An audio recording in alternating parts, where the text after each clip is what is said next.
Hey guys, Dogmatic Rifleman. So today I wanted to talk about how I go about carrying a firearm when I'm wearing lesser clothing or lackadaisical clothing like sweatpants and a hoodie, t-shirts and shorts. I hear a lot of people talking about carrying a lesser firearm because they are wearing lesser clothing. That's never been personally an issue for me, and I don't understand why people downgrade their level of readiness because they've downgraded their level of clothing. I've heard people talk about going from carrying a full size handgun to a revolver with a clip draw and stuffing that into their shorts with their drawstrings tightened up real tight. If that's what you're doing and you're cool with that, fine. I personally don't want to downgrade my readiness because I've downgraded my clothing. So what I've been doing for years, and to clarify, if you've decided that a revolver is perfectly adequate for your needs, that's fine. That's your decision and your comfort levels. You needed to make that decision for yourself. I'm talking that if you've decided that a revolver is adequate for your needs, you shouldn't go to a Derringer because you're wearing shorts and a t-shirt. Just as if you're decided that a Glock 19 with an RMR and X300 is adequate for your needs, you shouldn't go to a revolver because you've downgraded your clothing. You should just continue carrying what you carry. This is my personal opinion. Yours may vary.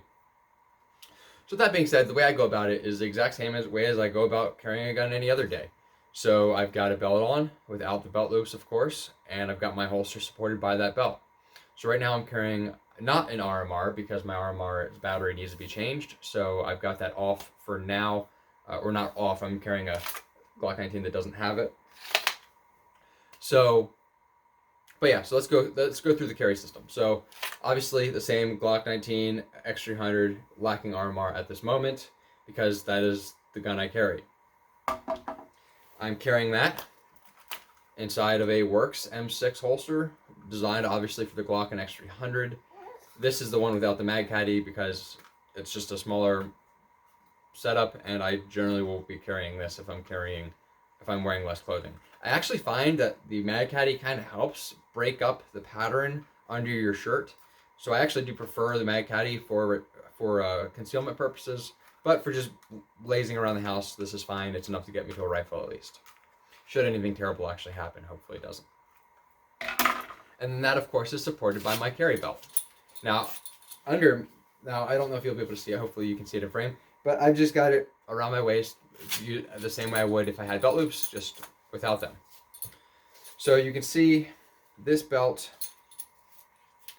This is a wilderness belt. I've been wearing it for about 3 years. It's fairly rigid still. It's perfectly serviceable. Not as rigid as the day I bought it, but it's a good belt. I can't quite fold it over on itself, so it's still perfectly serviceable for me. So simply I take this and put it around my waist as if I was wearing belt loops.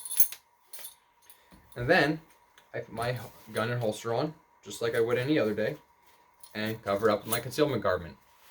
Now, there are products like the Enigma, I believe it's called. I think that's from Filster.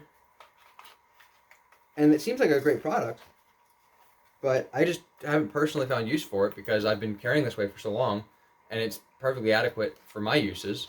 And I don't see a reason to buy products just to support a different way of carry because this works as well as it does.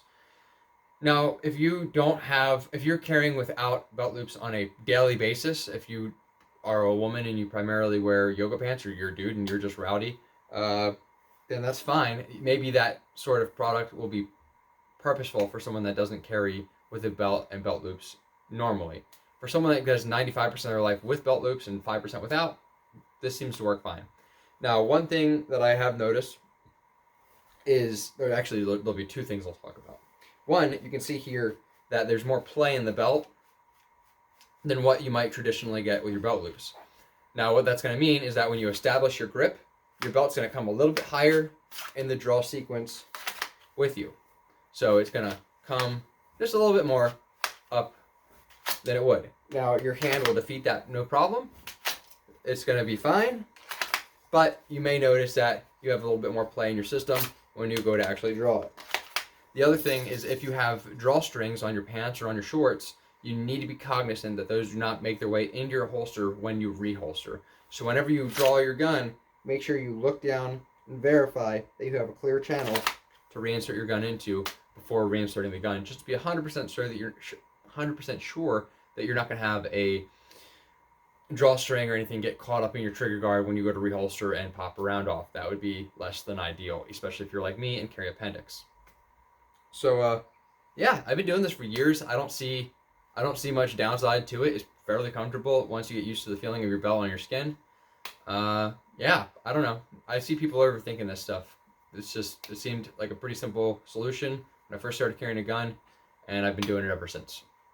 Hope it's been helpful for somebody. If it has, feel free to let me know in the comments. If it's not or you disagree, same way, please let me know in the comments. I'd love to see what you guys have to say. Otherwise, feel free to like, share, subscribe, all that fun jazz. And until next time, it's been Dogmatic Rifleman, because everywhere serves good and capable riflemen, even if they're not necessarily using rifles and they're not necessarily dressed up to code. So you guys have a wonderful day. I'll see you next time.